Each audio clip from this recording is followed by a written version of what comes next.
पुरानी हवेलियां हमेशा से अपने रहस्यों और अजीब घटनाओं के लिए जानी जाती हैं। कभी किसी के रोने की आवाज आती है तो कभी कोई साया दिखाई देता है। लेकिन कुछ हवेलियां ऐसी होती हैं जो सिर्फ डरावनी नहीं बल्कि अपनी छुपी हुई कहानियों के कारण और भी खौफनाक बन जाती है। ऐसी ही एक हवेली की रहस्यमयी और भूतिया कहानी आज हम आपको सुनाने जा रहे हैं। एक ऐसी कहानी जिसमें डर, रहस्य, रोमांच और एक ऐसा अंत होगा जो आपको सोचने पर मजबूर कर देगा।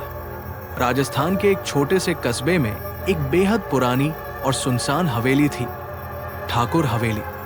ये हवेली कभी राजा ठाकुर प्रताप सिंह की थी, लेकिन पिछले 70 सालों से ये वीरान थी। लोग कहते थे कि वहां रात को अजीब अजीब आवाजें आती हैं, कभी किसी के हंसने की तो कभी किसी के रोने की। कुछ लोगों का दावा था कि उन्होंने वहां सफेद साड़ी में एक औरत को घूमते देखा है। कई सालों तक इस हवेली की ओर कोई जाने की हिम्मत नहीं करता था। लेकिन फिर कहानी में नया मोड़ तब आया जब एक फिल्म निर्माता अजय मल्होत्रा ने इस हवेली पर डॉक्यूमेंट्री बनाने का फैसला किया। अजय अपने दोस्तों रोहित, नेहा, करण और सिमी के साथ उस हवेली की शूटिंग के लिए पहुंचा। वो कैमरा लेकर हवेली के अंदर गया तो देखा कि अंदर की हालत बेहद खराब थी। चारों ओर धूल जमी थी, दीवारों पर दरारें थी और फर्श पर टूटे हुए लकड़ी के टुकड़े पड़े थे। हवेली में घुसते ही उन्हें अजीब सा एहसास हुआ, जैसे कोई उनकी हर हरकत को देख रहा हो। शूटिंग के दौरान नेहा को हवेली के एक कोने में एक पुराना राजसी झूला दिखाई दिया जो धीरे धीरे अपने आप हिल रहा था। वो घबराकर पीछे हट गई, लेकिन तभी अजय ने कैमरे से रिकॉर्ड करना शुरू किया। तभी अचानक हवेली के अंदर से किसी औरत के रोने की आवाज आई। ये आवाज कहां से आई? सिमी ने घबराते हुए पूछा। करण ने जवाब दिया, लगता है हमें कुछ मिल गया है, चलो अंदर देखते हैं। जैसे ही वे हवेली के सबसे पुराने हिस्से में पहुंचे, वहां की हवा अचानक ठंडी हो गई। एक पुरानी अलमारी थी जिस पर धूल की मोटी परत जमी हुई थी। अजय ने जैसे ही उसे खोला, एक पुरानी डायरी मिली। डायरी ठाकुर साहब की पत्नी रानी विद्यावती की थी, जिसमें लिखा था, अगर कोई ये पढ़ रहा है तो मेरी आत्मा अब भी इस हवेली में भटक रही है। मुझे इंसाफ चाहिए। मेरी हत्या हुई थी, मैं मरी नहीं थी। डायरी पढ़ते ही हवेली की दीवारों से अजीब सी आवाजें आने लगी, जैसे कोई फुसफुसा रहा हो। अचानक एक कमरे का दरवाजा अपने आप तेज आवाज के साथ बंद हो गया। अब वे पांचों हवेली के अंदर फंस चुके थे।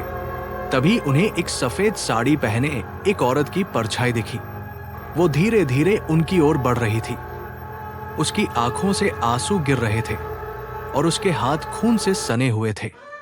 चले जाओ, वरना तुम्हारा भी यही हाल होगा।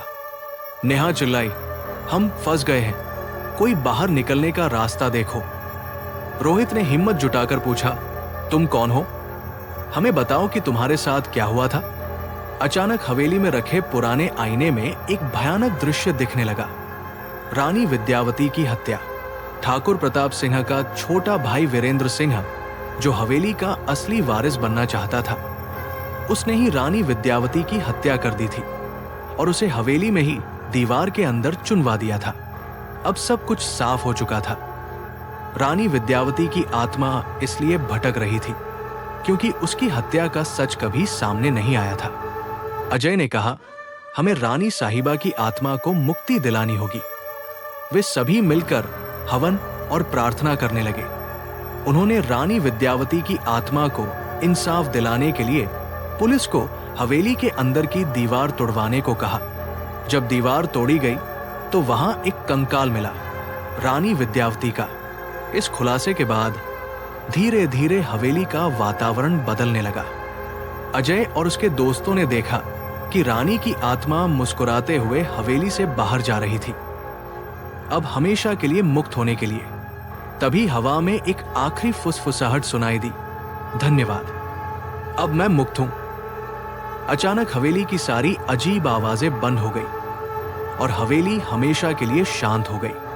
ठाकुर हवेली अब एक आम हवेली बन चुकी थी, जहां कोई आत्मा नहीं थी, कोई रहस्य नहीं था।